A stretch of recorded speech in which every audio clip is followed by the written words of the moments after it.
बिस्मिल्लाहिर्रहमानिर्रहीम। अस्सलाम वालेकुम नाज़रीन, programme critical talk with Faiza Bukhari में आपको खुशामदीद कहती हूँ। आज के प्रोग्राम में हम बात करेंगे साबिक चीफ जज गिलगित बल्तिस्तान राना शमीम के बयान के हवाले से। उनका ये कहना है कि साबिक चीफ जस्टिस ऑफ पाकिस्तान 14 जुलाई 2018 को 27 रुकनी वफ्द के हमरा उनके यहाँ तशरीफ़ लाए थे। लॉन में बैठकर बार बार अपने रजिस्ट्रार को फ़ोन कर रहे थे और ये कहा जा रहा था कि फ़लाँ जज को रोका जाए, साबिक वज़ीर आज़म और उनकी साहबजादी की ज़मानतों को मंजूर नहीं करना है। इस हवाले से इस्लामाबाद हाई कोर्ट के चीफ जस्टिस अतर मिनल्लाह का ये कहना है कि इस हवाले से अदालत मुंसिफाना कार्रवाई लाजमी करेगी और तौहीन अदालत के मुर्तकिब होने वाले तमाम अफराद के खिलाफ कानूनी कार्रवाई भी की जाएगी। इसी के साथ साथ जी कुछ बात करेंगे मुस्लिम लीग नून के साबिक वज़रा और साबिक वज़ीर आज़म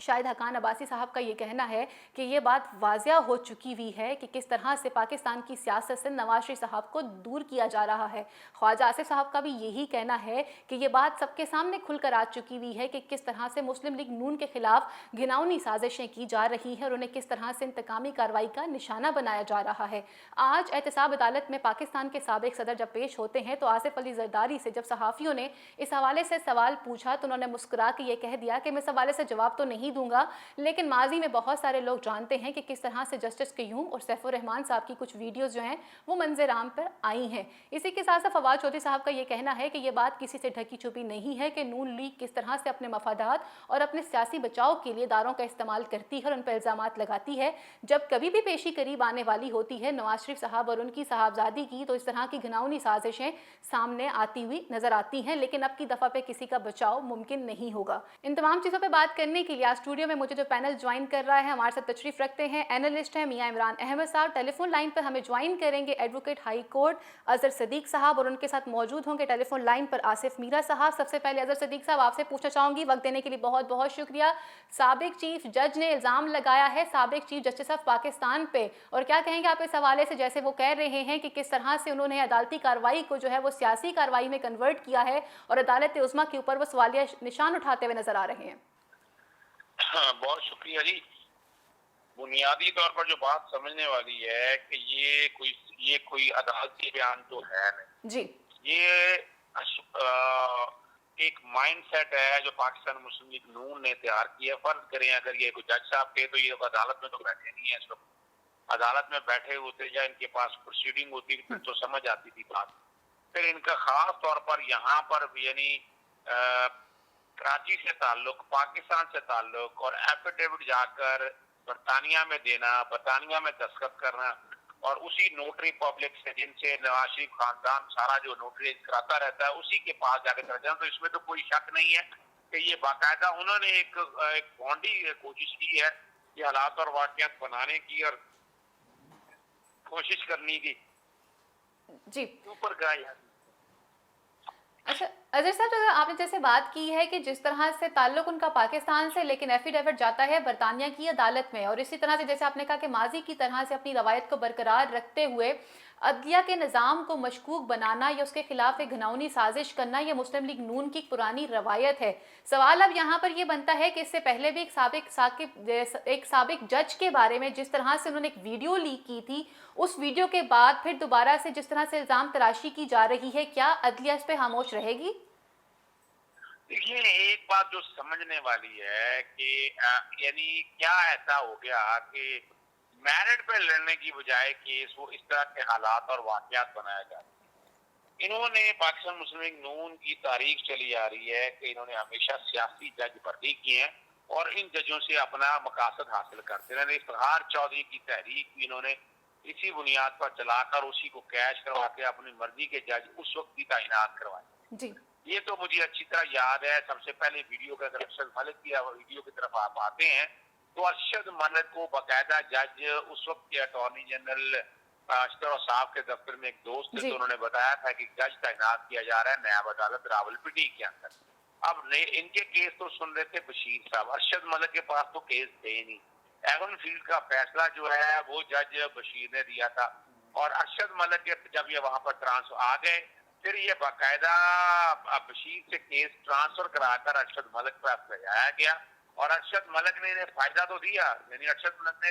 सजाएं 14 साल की बजाय चले एमन फील्ड में 10 साल की सजा दी, तो यहाँ पैसा दे तो उन्हें 7 साल की सजा दी। और फ्लैगशिप के केस में उन्होंने उनको छोड़ दिया। जी। ये तो रिकॉर्ड की चीजें हैं। फिर उसके बाद उस जज ने आकर इकरार भी कर लिया कि मुझे खरीदने की कोशिश की थी,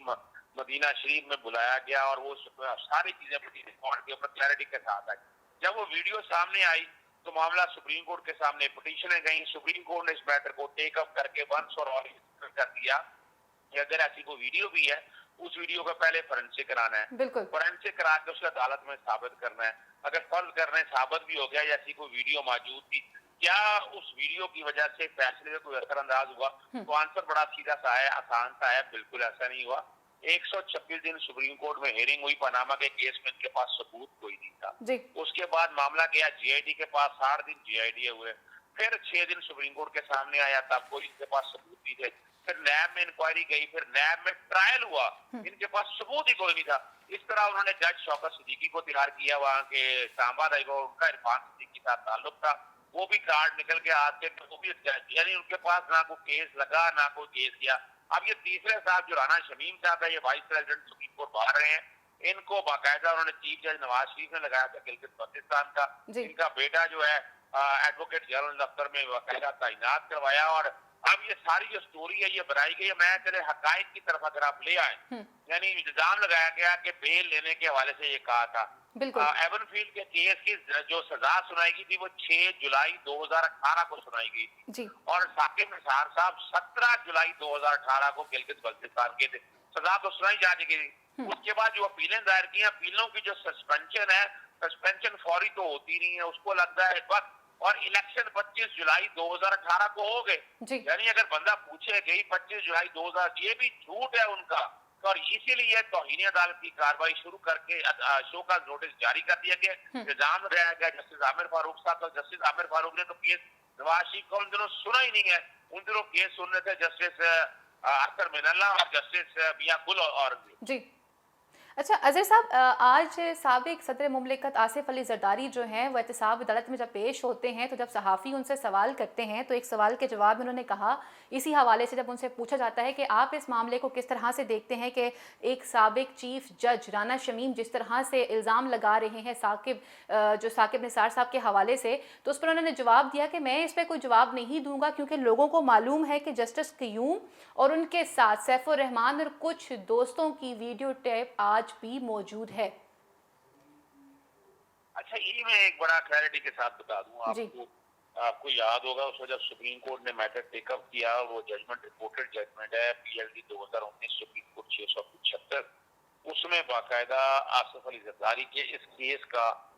जिक्र ही किया गया जिसमें वीडियो का तज़किरा आया था। और अदालत ने बड़ा वाज़ेह तौर पर कहा कि अदालत ने जो अपीलें हैं या मैटर हैं उन्होंने मेरिट पर डिसाइड किए हैं, इस बेस पे तो था ही नहीं। वीडियो को जब अगर टेस्ट करना है, उसको अगर एविडेंस की शक्ल में लेकर जाना है तो उसके अपने प्रिंसिपल मौजूद हैं। उन प्रिंसिपल पर तो अमल दरामद हुआ नहीं है। ये सिर्फ और सिर्फ कोशिश कर रहे हैं मिलाइन करने की, अदालतों को मिलाइन करने की और उनसे अल्टीमेटली फायदा क्या लेना है। सिर्फ और सिर्फ ये, यानी अगर हम मिसाल के तौर पर अगर हम यही काम शुरू कर दें कि अदालतों में शहादतें लेने की जरूरत कोई नहीं है, यही बयान अलबी और बयान अलबी की बुनियाद पर सजाएं कराना शुरू कर दे तो आपका क्रिमिनल जस्टिस तो खत्म हो जाएगा। तो अदालतें सारी बंद करनी पड़ेगी। अगर ये कुछ चाहते थे कि इस वीडियो सही थी, यानी आप वो लेकर आए एविडेंस कि आज तक सबूत दे नहीं सके आपने जो जदादें बाहर खरीदी उसका मनी ट्रेल दे दें, पैसा कहाँ से आया, कैसे लगाया, वो कोई आप एक टके का भी फायदा नहीं दे सके। और इसका 1988-89 की रिटर्न मैंने मियां मोहम्मद शरीफ की मैं जिक्र करता रहता हूँ कि 9,36,211 रुपए की एक रिटर्न फाइल की थी 1988-1999 में, यानी 9,36,000 के करीब आमदन थी, 40,000 उसमें ज़रूरी आमदन थी, यानी और ये लाखों में आमदन देके और अरबों की जायदादें कैसे बना सकते हैं, इसमें कोई शक नहीं है। ये करप्शन में बनाएगी और करप्शन में 2 केसों में नवाज शरीफ को एवनफील्ड के अंदर भी और लजीजिया में सजा हो चुकी है। इसी पॉइंट पे मैं आपके पास वापस आऊंगी और आपसे फिर दोबारा से जानूंगी कि साबिक वजीर आजम जिस तरह की घिनौनी साजिशें कर रहे हैं रिलीफ लेने के लिए, इस पे आपका क्या कहना है। स्टूडियो में हमारे साथ मौजूद है मियां इमरान, उनसे पूछना चाहूंगी कि अजहर सिद्दीक साहब ने इंतहाई डिटेल में बता दिया कि किस तरह से माजी की रवायत को बरकरार रखते हुए इस मुल्क की एक सियासी जमात जो है वो किस तरह के ढोंग जो है वो प्ले करती हुई नजर आती है। आपका क्या कहना है इस हवाले से। इमरान, हम ये देखते हैं कि जब बात की जाती है साबिक वज़ीर आज़म के मामले को लेकर या उनकी साहबजादी की पेशी के हवाले से तो ये कहा जाता है कि जब कभी भी उनकी इस तरह की कोई पेशी आने वाली होती है तो उससे पहले इस तरह की चीज़ें ज़रूर सामने आती हैं। फवाद चौधरी साहब का ये कहना है। और साबिक वज़ीर आज़म शाहिद हक़ान अब्बासी और साबिक वज़ीर दिफा ख्वाजा आसिफ जो हैं, जब मीडिया से गुफ्तगू करते हैं तो ये कहते हैं कि राना शमीम का मामला जो है पार्लियामेंट में लाजमी उठाएंगे और ये लाजमी बताएंगे कि किस तरह से साजिश करके नवाज शरीफ को इस मुल्क की सियासत से अलग किया गया है। क्या कहेंगे आप इस हवाले से? अच्छा फ़ायदा, देखिए पाकिस्तान की सियासत को समझने के लिए हमें ये देखना पड़ेगा कि 2013 से लेकर 2018 के दरमियान में क्या हुआ और नून लीग ने उसमें क्या किया। आज का जो वाकया है ये बिल्कुल एक रिवीजन है। अगर हम थोड़ा सा माजी में चले जाएं तो तमाम चीज़ें ऐसा महसूस होती हैं कि दोहराई जा रही हैं, यानी कि पुराने तरीकों को दोबारा इस्तेमाल किया जा रहा है कि अब एक चेहरा, अभी देखिएगा कि जितने भी इस वक्त सजा हुई है नवाज शरीफ साहब को और जितने भी मामला उनके खिलाफ चल रहे हैं वो सब अदालतों के जरिए हुए हैं। अब वो ये समझते हैं कि चूंकि मुल्क में महंगाई हो रही है, इमरान खान के खिलाफ एक मुहिम बन रही है, तो इस गैप को अगर फिल किया जाएगा तो ये राइट टाइम है। और उस राइट टाइम को कंज्यूम करने के लिए मैं ये जो बता रहा हूँ आपको चीजें, ये मेरा अपना जाती ख्याल है और इसमें बड़ी हद तक आपको सच्चाई महसूस होगी, क्योंकि इसके अलावा दूसरा कोई रास्ता हमें कोई वजह नजर नहीं आ रही है। उस गैप को फिल करने के लिए अब दोबारा से वही गेम शुरू की गई है कि अदालतों का सहारा लिया जा रहा है। और अदालतों के साथ साथ मैं यहाँ पे जिक्र करना चाहूंगा कि यहाँ पर मीडिया का भी सहारा लिया जा रहा है। जैसे कि द न्यूज के अंदर ये पूरी की पूरी खबर लगी, इंसार अब्बासी साहब को अदालत में बुलाया गया, मीर शकील रहमान साहब को अदालत में बुलाया गया और उनसे पूछा गया कि भाई आपने ये तमाम चीजें किस बुनियाद पर शाया की। और आज जब मैं आपके साथ ये वीडियो यानी कि हम ये रिकॉर्डिंग कर रहे हैं उस वक्त तक तौहीने अदालत के नोटिस जारी हो चुके हैं अंसार अब्बासी साहब को और मीर शकील रहमान को। अब आप इसकी पूरी कहानी को समझे तो इसको समझने में मेरे ख्याल से शायद एक जाहिल से जाहिल आदमी या फिर एक आम पाकिस्तानी को समझने में ज्यादा वक्त नहीं लगेगा। जैसे खुद अजहर सिद्दीक साहब ने कहा कि रहने वाले आप पाकिस्तान के थे, पिटीशन आपने जाके दायर की है बरतानिया की अदालत में, फिर आप मुलाकात करते हैं मुल्क के साबिक वजीर आजम से। और फवाद चौधरी साहब का ये कहना है कि हुसैन नवाज इस वक्त जो है वो डील करने के लिए सरगर्म है।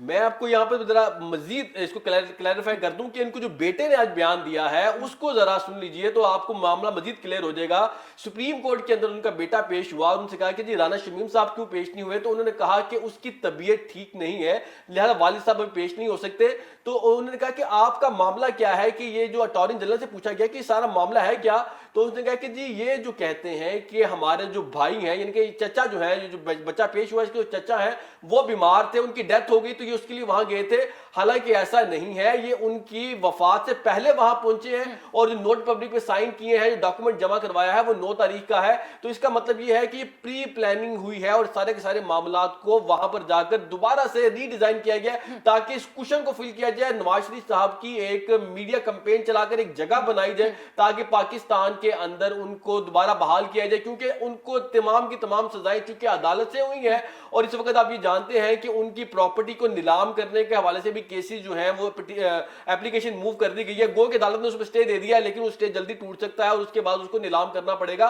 तो अब इन तमाम मामलों में देखिए तो सारी की सारी चीजें अदालत के जरिए जा रही हैं नवाज शरीफ साहब के खिलाफ। अब उनकी एक जो स्पेस बनाई जा रही है बज़ाहिर ये स्पेस ही नजर आ रही है और इस पर अतर मिनुल्लाह साहब जो चीफ जस्टिस है उनका बयान भी बड़ा इंपॉर्टेंट है और वो इस पूरे मामले को कह रहे हैं कि अदालत के ऊपर एक क्वेश्चन मार्क है और उनकी जो क्रेडिबिलिटी है अदालत की उसके ऊपर सवाल उठाया जा रहा है। तो लिहाजा मैं इस केस को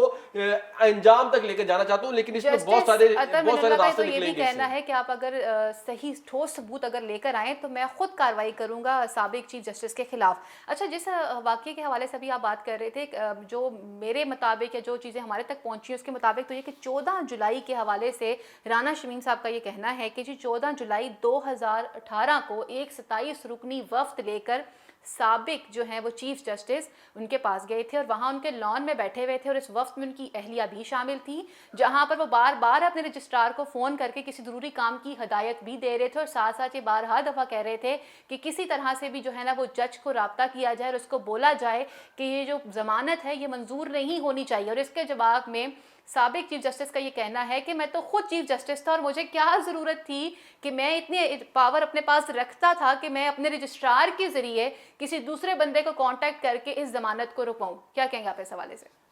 देखिए, मैं यहाँ पर ये बात कहना चाहूँगा कि जो राना शमीम साहब का बयान है उसके ऊपर ही बहुत सारे सवालात खड़े हो जाते हैं। ये मामला ये जब का बता रहे हैं तब से लेकर अब तक राना शमीम साहब खामोश क्यों रहे? सबसे पहली बात तो ये है कि वो एक अदालत के जज रह चुके हैं, कि मौजूद अदालत के जज रह चुके हैं, और उनके ऊपर न्यूट्रल रहने का और उनके पास अगर इस तरह की कोई इंफॉर्मेशन हो उसको बर वक्त बताने के वो पाबंद है। अब इतने साल वो खामोश रहे और उसके बाद आज ये बात कर रहे हैं कि हमने यूं किया है, और इसकी जब हम कहानी देखते हैं तो हमें कुछ और मालूम होती है। तो इसमें जो इनका बयान है ये ऑटोमेटिकली कमजोर है, और इस पर इस वक्त जब हम ये बात कर रहे हैं तो तौहीन अदालत भी लग सकती है, ये ज़हन में रखिएगा, क्योंकि इन्होंने उन तमाम रूल्स को फॉलो नहीं किया और इन्होंने एक जज पर इल्जाम लगाया है, साबिक चीफ जस्टिस पर, और जो इनका बयान उनको सपोर्ट करने वाला कोई नहीं है। सबसे सरप्राइजिंग बात यह है कि एक बंदा जो खुद अदलिया के सिस्टम से मुंसलिक हो, जो खुद लोगों को लॉ एंड ऑर्डर और रूल को फॉलो करना सिखाता हो, फिर वो कैसे अपने ही मुल्क की अदालत को छोड़कर कहीं और जाके अपना बयान हल्फी कैसे जमा करवा सकता है? सवाल तो ये भी बनता है ना फिर। बिल्कुल, ये भी सवाल बनता है। इसका मतलब है कि इनकी क्रेडिबिलिटी मशकूक है। इस बात को समझिए,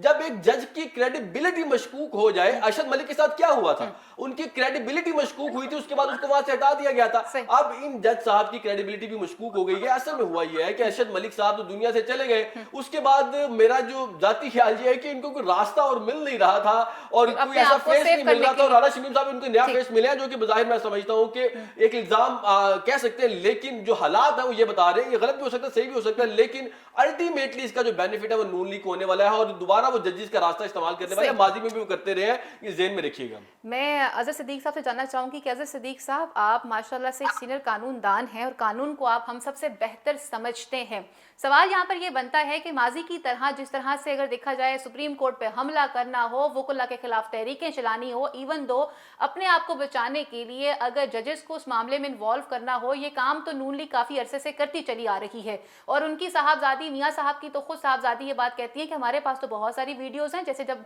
अरशद मलिक साहब की वीडियो लीक हुई थी तो उसके बाद उनका कहना था भी तो ये सिर्फ एक वीडियो मैंने आउट की है, इस तरह की बाकी वीडियोस और भी पड़ी हुई हैं। सर, आप क्या समझते हैं कि साबिक वजीर आजम जिनका किया गया ड्रामा इस वक्त लोगों को समझ आना शुरू हो चुका हुआ है और अदलिया पे बारहा दफा मशकूक होने का इल्जाम जो लगाया जाता रहा है या जा रहा है, क्या अब की दफा पे साबिक वजीर आजम रिलीफ हासिल करने में कामयाब हो सकेंगे? देखिए, मेरिट के ऊपर तो उनका केस बनता नहीं है। अगर मेरिट पे केस बनता होता तो अल अजीजिया की भी जमानतें मेरिट पे वापस ना लेते और मेडिकल ग्राउंड पे दौड़े ना लगाते थे जी। उन्होंने मेरिट पे इतने अरसे से टालते आए हैं, मुल्क से बाहर भाग गए हैं, अच्छे भले वो ठीक हैं, पाकिस्तान वो आना नहीं चाहते, और इस निजाम के साथ जिस तरह वो ज्यादती कर रहे हैं हम सब लोगों के सामने है। और उनका तरीका वारदात आपने ये देख लिया, वो चाहे कारगिल की जंग हो, जिस तरह फौज को बदनाम करने की वहां पर कोशिश की। यहाँ देख रहे हैं आप कि पहले जब फैसला आया पनामा का तो 5 जजेस और अदलिया को किस तरह बदनाम करने की कोशिश की जी। 3 लोगों को तौहीन अदालत में सजा हुई, ये रिकॉर्ड की बातें हैं। तलाल चौधरी, दानियाल अजीज और निहाल हाशमी को, ठीक है जी। उसके बाद क्या हुआ, फिर इन्होंने जनरल बाजवा साहब के ऊपर, जनरल फैज अमीर साहब के ऊपर इल्जाम लगाने शुरू किए और ओपन जगहों के ऊपर बैठकर लाइन करने की पूरी दुनिया में जग असाई करने की कोशिश की। और अब जो मौका है बड़ी बुरी तरह वो फंस चुके हैं। अब उन्हें समझ नहीं आ रही निकलना कैसे है। ये भी उनका कारिंदा था, ये भी उनके लिए काम करना चाहता था। यकीनन वहां पर जहाँ ये लंदन में जाकर बैठा है, लंदन में बैठकर जिन लोगों से मिला है वो सारे लोग अब सामने आ जाएंगे। किन किन से टेलीफोन कॉल्स ली हैं, किन किन ने बयानी हल्फी तैयार है। जब एक वैसे मेरिट पे बात करते हैं, अगर उस बयानी हल्फी की हैसियत ही कोई नहीं, किसी अदालत ने मांगा नहीं, किसी अदालत ने दाखिल नहीं किया, जाकर इंग्लैंड साइन किए हैं, आप इंग्लैंड में कोई इस्तेमाल करना चाह रहे होंगे, आपका माइंड को इंग्लैंड में इस्तेमाल करने का होगा। बजाय जो बातें वो नजर ये आ रही है, फिर आंखें बंद करके उसे अखबारों में छाप देना, अंसार बाकी जगह आदि होने। और उसपे आपको पता है कि तौहीन अदालत के नोटिसों का नोटिस जारी हो गए हैं, 7 दिन के अंदर जवाब मांग लिया और ये बड़ा वाज़ेह तौर पर तौहीन अदालत है और इसमें सजा बड़ी क्लैरिटी के साथ लिखी हुई है कि आपने, और ये रोकना पड़ेगा। अगर हम ऐसे लोगों को नहीं रोकेंगे तो अगर साहब मेरा सवाल भी आपसे यही है कि देखिए किस तरह से इस मुल्क की मुअज़्ज़ज़ अदलिया को किस तरह से ब्लेम किया जाता है या किस तरह से सियासत में शामिल करने की कोशिश की जाती है या किस तरह से मुअज़्ज़ज़ जज साहिबान को जो है मशकूक बनाया जाता है। इस हवाले से जैसे आपने कहा कि तौहीन अदालत के नोटिस तो जारी हो गए हैं, लेकिन जो सारी की कहानी जो क्रिएट की गई है और वो मियाँ साहब जो बीमार थे, जिनके प्लेटलेट्स जो हैं वो कम थे, वो इस वक्त लंदन में मुकीम है, क्या इस हवाले से अदालत उज़्मा उनके खिलाफ कोई कार्रवाई करेगी? जहां उन्होंने पहले भी एक जज के खिलाफ एक वीडियो लीक की थी, अब फिर दोबारा से एक मुअज़्ज़ज़ जज को जिस तरह से इस्तेमाल करने की अपनी सियासी बचाव के लिए कोशिश की गई है, क्या इस हवाले से हमारी जो अदालतें हैं वो खामोश रहेंगी, हमारा सिस्टम खामोश हो जाएगा? मैं नहीं समझता कि सिस्टम खामोश होगा। सिस्टम इसका मंतकी अंजाम तक लेके जाएगा, इसलिए तौहीन अदालत के नोटिस जारी हो चुके हैं। उसके अलावा FIA वगैरह या बाकी एजेंसियों को भी अपना काम शुरू करना चाहिए और नैब को चाहिए कि लाहौर हाईकोर्ट वगैरह दरखास्त दायर करे, जो इजाजत लेकर के हैं और वो जो छोटियां दी हुई हैं सिफारिश ने उनको बाकायदा लेकर अदालतों के सामने केसेस दायर करके उन्हें पाकिस्तान वापस लाया जाए। बिल्कुल सही और अगर बात।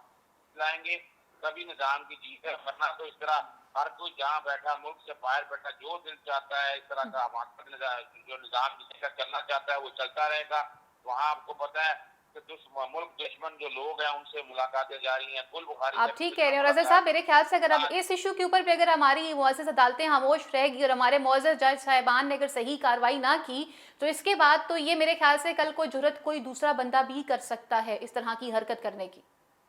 जी बिल्कुल, इसमें कोई शक नहीं है। ये ऐसी चीज को, ऐसी बुराई को खत्म करना बड़ा जरूरी है, उसको मंतकी अंजाम तक पहुंचाना बहुत जरूरी है और मंतकी अंजाम तक पहुंचाएंगे तो दोबारा कोई ऐसी हरकत नहीं कर सकेगा। और इसके लिए पूरे, मैं नहीं समझता कि जहाँ तौहीन अदालत में सजा हो 6 महीने तक सजा हो सकती है और उनको 6 महीने कम से कम सजा तो सबको देनी चाहिए। उसमें राना शमीम भी हैं और फिर जिन साहबियों ने खासतौर पर खबर जिस तरह से लगाई है उनको भी इस बारे में बड़ी सख्त सजाएं देनी चाहिए ताकि ये आइंदा से कोई ये जुर्रत ना करे इस तरह का कदम करने, इस तरह का कदम उठाने की। बहुत खूबसूरत बात की आपने। इमरान, आपसे पूछना चाहूँगी कि जैसे हमने देखा कि बात फिर वही आ जाती है कि जिस तरह से मुअज़्ज़ज़ अदलिया के निज़ाम को जिस तरह से मशकूक बनाया जाता है और अपने सियासी मकासद के लिए किसी मुअज़्ज़ज़ जज साहिब को इस्तेमाल करना या उसे अपनी सियासी प्लान में लेकर आना, फिर उसके बाद हमारे अफवाज पाकिस्तान को भी तनकीद का निशाना बनाना, ये नून लीग करती रही है। बाकायदा जलसों में, जुलूसों में, कंटेनर्स पे खड़े होकर जिस तरह से जनरल साहब को मुखातिब किया जाता रहा है, जिस तरह के इल्ज़ाम लगाए जाते रहे हैं। सवाल फिर ये बनता है कि क्या अब अगर हमारी अदालतें अगर खामोश हो जाती हैं तो फिर हम क्या समझें कि वाकई में जो बात फिर ये सियासतदान अपना टाइम पूरा करने के बाद जज साहिबान पर इल्ज़ाम लगा रहे होते हैं डील करने की, तो फिर इन पर ये बातें तो दुरुस्त साबित हो जाएंगी। देखिए, मैं जो इसमें तरमिनुल्लाह साहब की जो कार्रवाई है, जो आज के रिमार्क्स है ना, अगर पूरी कार्रवाई को अगर आप देखें 45 मिनट की वो कार्रवाई है, वो तो ये पैगाम देती है कि इस मरतबा मामला इस तरह से ख़त्म होने वाला नहीं है। क्योंकि जिस तरह से उन्होंने तमाम लोगों को बुलाया और तमाम से तफसीली सवालात किए हैं, एक एक चीज को तफसील में डिस्कस किया है और वजूहात पूछी हैं। उस पर अंसार बासी जब डर गए पूरे मामला में देखा तो उन्होंने कहा जी आप मेरे खिलाफ कार्रवाई करें। यानी कि अदालत इतनी ज्यादा उस वक्त बरहम थी कि उसने तमाम के तमाम फरीकैन के ऊपर तौहीन अदालत लगानी चाहिए। तो उस पर अंसार बासी ने कहा कि आप ऐसा करें कि सिर्फ मुझ पर लगाएं क्योंकि मैं ही जिम्मेदार हूं इस रिपोर्ट को फाइल करने के लिए, बाकियों के ऊपर आप जिम्मेदारी ना लगाएं। इसका मतलब ये हुआ कि अदालत जो है इस मामले को संजीदा ले रही। सबसे पहले तो आप ये बात को समझ लीजिए कि ये मामला इस तरह से खत्म होने वाला नहीं जिस तरह से पहले मामला खत्म हो गया। दूसरी चीज ये है कि क्रेडिबिलिटी। अब देखें, जजिस की क्रेडिबिलिटी के ऊपर बहुत बड़ा सवालिया निशान इस वक्त खड़ा हो गया है जब हम वीडियो कर रहे हैं। क्योंकि अगर एक जज, देखिए आम आदमी जजिस के बारे में कोई बात कर रहे हैं तो उस पर तौहीन अदालत लग जाती है, आम आदमी सजा भी फौरी तौर पे मिल जाती है, बाइकआउट हो जाता है। और देखिए कि उसकी, मैं समझता हूं उस बात की इतनी अहमियत भी नहीं है, आम आदमी ने कहा। लेकिन जब एक जज दूसरे जज के ऊपर इल्जाम लगा रहा है तो इस मामले की अहमियत बढ़ जाती है। ये फिर वो आम बात नहीं रहती है बल्कि ये मुल्क की सतह पे बात हो रही है। इस वक्त आप इंडियन चैनल्स को देखें तो आपको CNN, BBC को देखें तो पाकिस्तान के अदालती निजाम के ऊपर बात की जा रही है कि भाई ये कैसा निजाम है कि जिसमें एक जो जज है वो दूसरे जज के ऊपर इल्जाम लगा रहा है और दूसरा जो है वो पहले के ऊपर इल्जाम लगा रहा है कि ये एक्सटेंशन लेना चाहते थे, उसने कहा कि ये ऐसा करना, मतलब कि ये हो क्या रहा है। ये सब चीजें जो है अदालत के ऊपर क्वेश्चन मार्क है। सबसे पहली बात के सामने ये पिक्चर पोर्ट्रे कर रहे हैं कि किस तरह से हमारे सियासतदान को जो है वो किस तरह से मुअज़्ज़ज़ जज साहिबान ब्लैकमेल कर सकते हैं या अपने मफाद के लिए इस्तेमाल कर सकते हैं। दूसरी साइड पर तो पिक्चर ये भी दिखाई जा रही है। नहीं, बिल्कुल ऐसे ही है। और इसके बाद अगर आप देखिए कि आने वाले दिनों में अगर इन केसेस के बाद और इसका सही तरह से फैसला नहीं होता है, मुल्जिमान जो है जिन पे इल्जाम लगाए गए हैं उनको बाकायदा सजा नहीं होती है, तो फिर ज़हन में रखिएगा कि आने वाले दिनों में इस तरह के मजीद केसेस सामने आएंगे। आसिफ मीरा साहब हमारे साथ मौजूद हैं, एडवोकेट हाई कोर्ट है, उनसे जानना चाहूंगी। आसिफ मीरा साहब, हम देख रहे हैं कि एक जज जो है वो दूसरे जज पे इल्ज़ाम लगाता हुआ नजर आ रहा है और इस मामले की तहकीक जिस तरह से शुरू कर दी गई है इस्लामाबाद हाई कोर्ट में, चीफ जस्टिस अतर मिनल्ला जिस तरह से इसको देख रहे हैं और उनके जो रिमार्क्स रहे हैं, आप इसको किस तरह से देखते हैं? सेकेंडली, अदलिया के ऊपर लगाए जाने वाले ये नए इल्ज़ामात नहीं हैं। इससे पहले अगर देखा जाए तो माजी में भी यही जमात जो है वो अदलिया को मशकूक करते हुए नजर आती रही है। इस हवाले से आप क्या समझते हैं कि क्या कार्रवाई होनी चाहिए, और अगर अब की दफा पे कोई खास कार्रवाई ना की गई तो अदलिया के ऊपर एक सवालिया निशान आ जाएगा? इसमें तो मेरा इसके ऊपर व्यू ये है कि पहली तो बात यह है कि ये जितने भी जो हमारे दोस्त दोनों साथ हैं, इनमें गैर जिम्मेदारी का सबूत दे रहे हैं और एक ये इम्प्रेशन दे रहे हैं अब अपनी अदलिया के मतलब कि हमारी अदलिया जो है ना कभी भी जो है वो इम्पार्शियल नहीं होती बल्कि पार्शियल होती है। अगर चीफ जस्टिस साहब का हवाला दे साकिब निसार साहब का, तो अब अगर उनसे जो मंसूब की गई है बात कि वो किसी को कह रहे थे कि इनकी बेल जो है वो आपने नहीं लेनी, तो इससे तो एक पहली बात ये सोचने वाली है, क्या साकिब निसार साहब अगर चीफ जस्टिस थे तो क्या किसी दूसरे के सामने वो इस तरह की बात कर सकते हैं? यही बात साकिब निसार साहब भी कह रहे हैं कि मैं चीफ जस्टिस हो के कैसे अपने रजिस्ट्रार को फोन करके कह सकता हूँ। तो उसके साथ अगर इस तरह की बात की है और अगर ये बात इन्होंने सुनी थी कि जो राना शमीम साहब है, तो उस वक्त इन्होंने उस चीज को क्यों डिस्क्लोज नहीं किया? एग्जैक्टली। अब इस स्टेज के ऊपर अगर वो लाइटी शो का है तो वो किसके सामने अपने नंबर जो है वो बनाने की कोशिश कर रहे हैं। और इसमें अगर वो देखो इससे पीछे भी हमारे काफी जो है वो एक वक्त था कि मलक यूं साहब की भी वो वायरल हुई थी, वो सारी बातें वो सैफर बांध से वो बात कर रहे थे। यही बात आज आसिफ अली जरदारी ने भी कही है। आज एहतसाब अदालत के बाद जब आसिफ अली जरदारी से सहाफियों ने सवाल पूछा तो ये वाला रेफरेंस उन्होंने वहां पे भी कोट किया है कि जस्टिस क्यूम को मत भूलिए, सैफुर रहमान को मत भूलिए, उनके कुछ दोस्तों को ना भूलिए। मैं ये कहता हूँ कि अगर उस वक्त ये जो है इस चीज की पेशबंदी की जाती तो ये नौबत आती, लेकिन ये जो बात बड़ी वाजे है कि दोनों जस्टिस साहबान ने जो अपना इंप्रेशन दिया वो ये दिया कि यहाँ पे हमारी जो जुडिशरी है वो भी जो है वो किसी न किसी पार्टी से उनकी एफिलिएशन या किसी न किसी पार्टी के वो मफादात वाच करते हैं। जहाँ तक उन्होंने मंसूब किया राना शमीम साहब ने कि इन्होंने मुझे एक्सटेंशन की बात की थी, उसमें तो लॉ बड़ा क्लियर है। अगर 2005 का 2009 का जो अगर आर्डर जो आया था गिलगित बल्तिस्तान के मुतल्लिक, उसमें एक जो है वो जनरल सा जैसे वो हमारी फेडरल गवर्नमेंट की टेरिटरी में ये सारे गिलगित वाला इलाका आया था, तो उसके बाद उन्होंने एक आर्डर दिया। उसके बाद फिर उन्होंने वहाँ पे how and what could be the formation of the government, वो 2018 में फिर नया जो कानून इसके ऊपर जो उन्होंने आर्डर दिया है गिलगित बल्तिस्तान गवर्नमेंट के मुताबिक, तो उसमें तो उन्होंने सारी वो डिटेल हमारी कॉन्स्टिट्यूशन का जो इम्प्रेशन जितना भी उसमें जितने कौन सी किस तरह वो इलेक्शन होगा, किस तरह बजट होगा, अकाउंट उसमें ऐड होगा, तो उसके मुताबिक आर्डर 75 के तहत जो है ये कॉन्स्टिट्यूशन में जो राइट दिया गया वो प्राइम मिनिस्टर के पास है जी। ये प्राइम मिनिस्टर ने जो है वो उसकी जो है वो चीफ जो उनके यहाँ पे सुप्रीम एपीलेट कोर्ट के जो चीफ जज होंगे उनकी तो जो अपॉइंटमेंट है वो प्राइम मिनिस्टर ने देनी है जी। अब अगर वो प्राइम मिनिस्टर ने देनी है तो उसके बाद जैसे वो चीफ जज बनेंगे तो उसके बाद जो मजीद उन्हें 2 देने होंगे वो 2 तारीख सैयद के ऊपर फिर उन्होंने वो कमेटी बनाई जिसमें मेंबर बनाए, जिसमें मेंबर उन्होंने दिए, जिसमें वहाँ पे जो चेयरमैन जो है वो चीफ जज साहब होंगे और उसके बाद जो वहाँ पे जो बार है उनकी बार काउंसिल है उसका जो वो मेंबर उसका नुमाइंदा होगा, फिर वहाँ पे जो सेक्रेटरी होगा लॉ सेक्रेटरी जो है, उसके बाद जो मिनिस्टर, तो इस तरह उन्होंने वो मेंबर और 2 तो अक्सरियत से वो नाम रेफर करेंगे, लेकिन ये फिर जो है वो राइट जो है वो मिनिस्टर के पास होगा कि अगर वो किसी नाम के ऊपर वो अच्छा, नहीं है आसिफ साहब, तो वो दोबारा जो है रिकंसिडरेशन के लिए वो देंगे। तो अब मामला ये कि वो जो उन्होंने एक्सटेंशन वाली बात की नवाज शरीफ साहब ने वो तो कानून में ऐसी कोई प्रोविजन नहीं है कि अगर वो उन्होंने मंसूब की है कि चीफ जस्टिस साहब ने मुझे ये कहा था कि मैं एक्सटेंशन वो उन्होंने मुझसे मांगी थी, वो ये हो सकता है जो हमारे पाकिस्तान में एक्सटेंशन के हवाले से कोई रेफरेंस दे सकता है, वो किसी हवाले से वो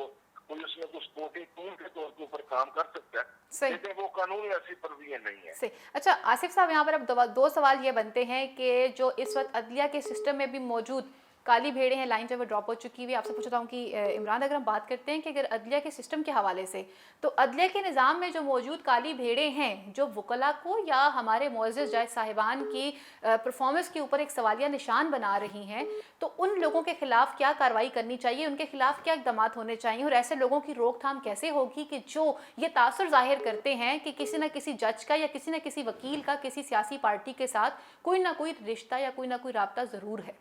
अच्छा देखिए, इसमें सबसे लेकिन जो इम्पोर्टेंट, अगर जी, बात करूंगा तो मैं एक मिसाल दूंगा चर्चिल की। चर्चिल ने after the second world war जैसी तो सारी वो वार खत्म हुई, तो जैसी वो मीडिया के सामने आया तो वहाँ पे जितने भी वो जर्नलिस्ट थे उन्होंने क्वेश्चन रेज किया जी। चर्चिल को, कहा कि क्योंकि माशी तौर के ऊपर जो इंग्लैंड है अब वो कमजोर हो चुका है, यहाँ पे जो है वो जो उनकी क्या कहते हैं वो बहुत ज्यादा हो गई है, तो लोग फारग हो गए हैं, उनकी जाबे अब नहीं रही हैं, माशी तौर पे कमजोर हो गया है यूके, तो जो है अब लगता है कि ये आने वाले वक्त में इंग्लैंड के लिए सर्वाइवल इसकी जो है वो मुश्किल हो जाएगी या नहीं होगी। तो चर्चिल ने सिर्फ एक सवाल किया था, आप मुझे सिर्फ इस चीज का जवाब दें